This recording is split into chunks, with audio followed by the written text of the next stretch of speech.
Bonjour, chères victimes. Spectateur. Excuse-moi. Bonjour, chers spectateurs. Aujourd'hui, c'est Halloween. Et on a décidé de vous conseiller une saga incontournable de l'horreur. La saga Evil Dead. Et j'ai un cadeau pour vous, Zuckerbergstein.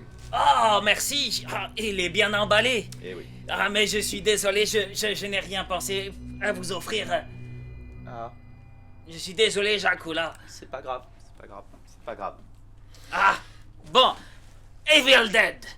Evil Dead, réalisé comme les 3 premiers par Sam Raimi, devait tout d'abord avoir pour titre The Book of the Dead.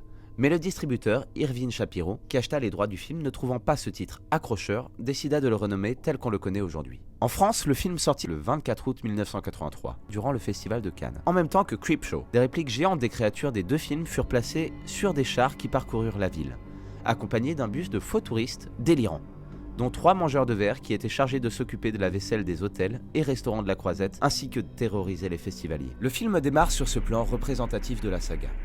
Le spectateur voit à travers les yeux d'une entité inconnue voyageant à travers la forêt. Le plan est appuyé par une ambiance sonore aérienne et effrayante.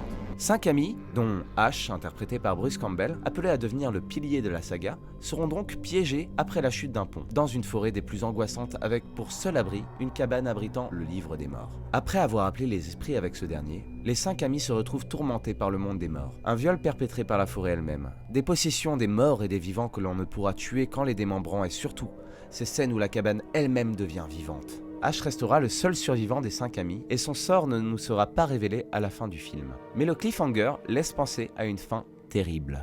Le film regorge de bonnes idées, cheap mais efficaces. On sent toute l'implication de Raimi et déjà quelques notes d'humour au travers du film. Même si celui-ci restera, sans compter le remake de 2013, le plus sérieux de la saga. Ah, c'est vraiment très gentil. Vraiment, merci. Ah bah, de rien, mais vous saurez le lire. Ah, bien sûr, ma grand-mère m'a appris à décoder ce langage. Il y a écrit quoi là? Ah, ici, il y a écrit Klaatu Barada Nikto. Ce qui veut dire? Ah, ce qui veut dire ne lisez pas ça à haute voix. Ah. Ah, merde. Donc Evil Dead 2, ce film est en fait ni plus ni moins qu'un remake du premier.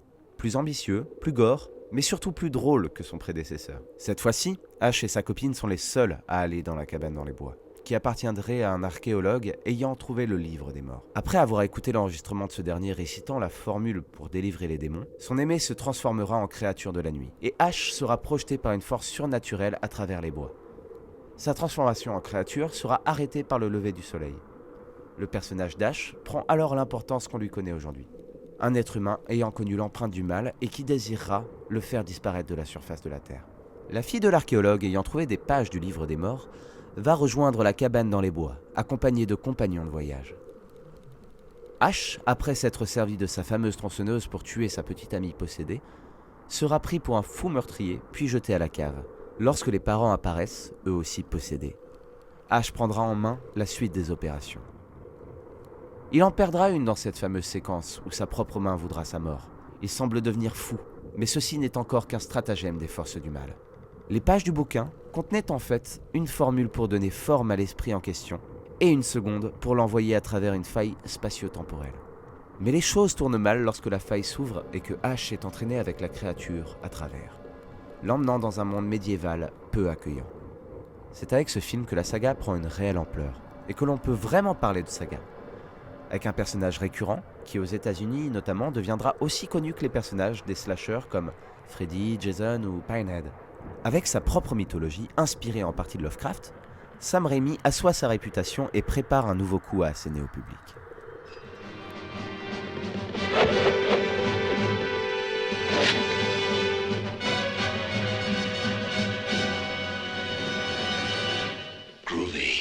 Ah, finalement, il ne s'est rien passé. Eh ben, je crois.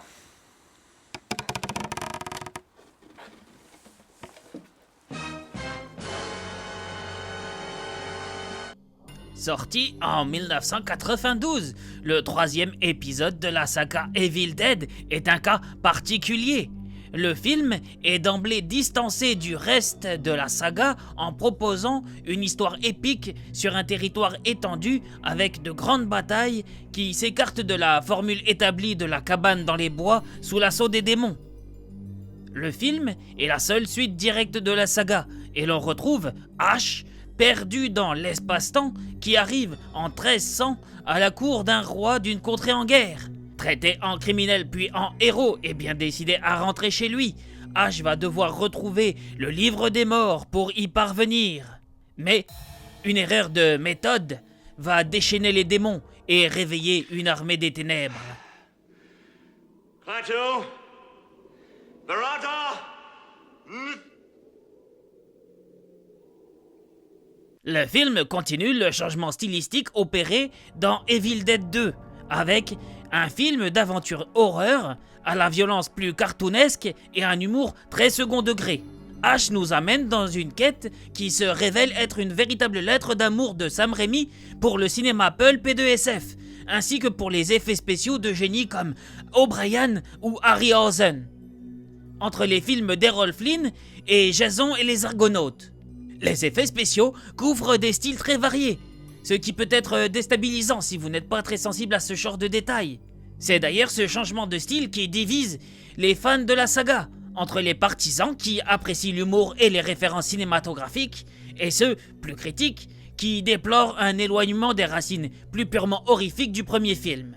Pourtant, on reste dans un Evil Dead, au-delà même de la mythologie, car on retrouve toutes les figures imposées des deux précédents films, sans que l'on s'en aperçoive trop visiblement.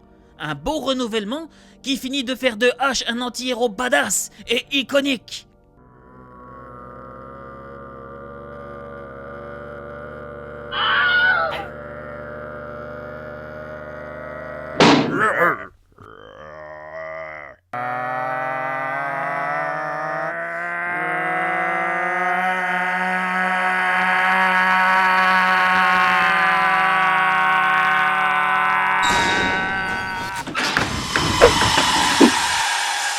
Depuis 1992, plus rien, pas de nouveaux épisodes à la saga.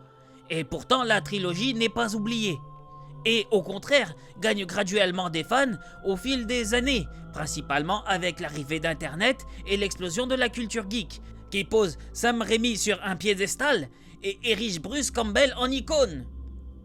Sam Raimi va enchaîner des projets radicalement différents avec des films comme Un plan simple, Intuition, les Spider-Man et la création de séries télé avec Hercule et Xena.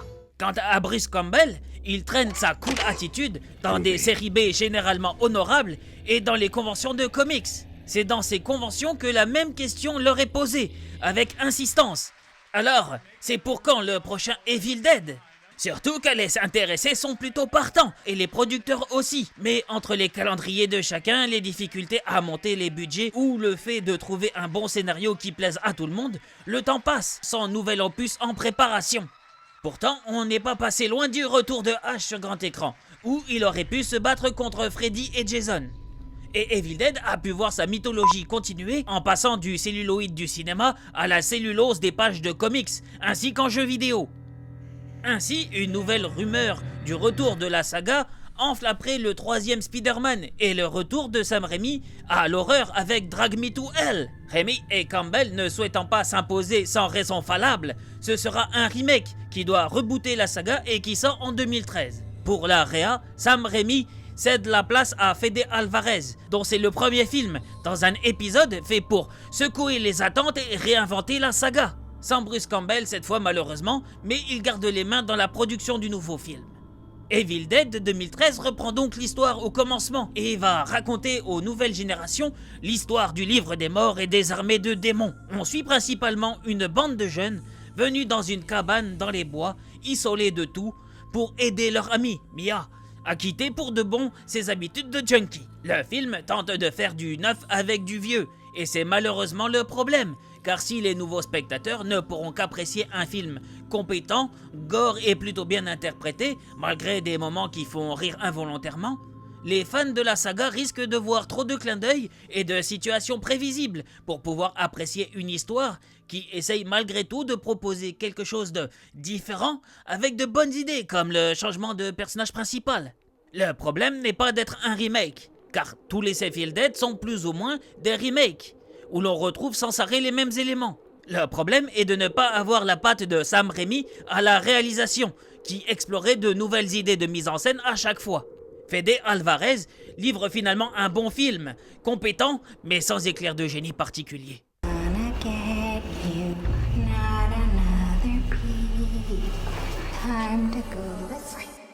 Une bien belle saga que vous devriez déjà avoir vue. Ainsi, nous vous souhaitons un très bon Halloween et espérons-le à l'année prochaine. Alors, comme ça, vous reprenez vie grâce aux rituels qui sont dans ce livre. Ça fait de belles économies d'électricité, c'est bien. Et sinon, vous vivez toujours dans une malle ou vous êtes juste apparu là-dedans? Parce que déjà, moi, je trouve les cercueils pas très confortables. Ah, d'accord, ok. Je peux vous l'emprunter encore un peu? Ah, merci. Ah, merci.